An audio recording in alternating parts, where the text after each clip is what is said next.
නත්තල් උත්සවය පාසල් නිවාඩුව සහ වසර අවසානයේ පවතින දීර්ඝ නිවාඩුව හේතුවෙන් මගීන්ගේ ගමනාගමන අවශ්‍යතා ඉහළ යාම සැලකිලට ගනිමින් අමතර දුම්රිය සේවාවන් එක් කිරීමට දුම්රිය දෙපාර්තමේන්තුව සැලසුම් කර ඇත.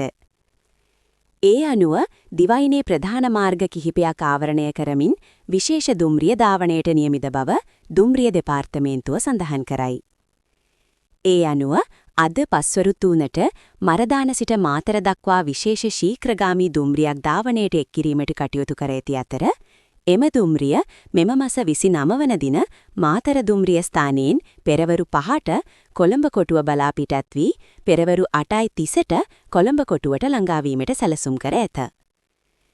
මෙම සේවාව දක්ෂිණ පළාත වෙත සහ එම ප්‍රදේශවලින් කොළඹට ගමන් කරන මගීන්ට විශේෂ පහසුවක් සලසන බව දුම්රිය දෙපාර්තමේන්තුව පවසයි.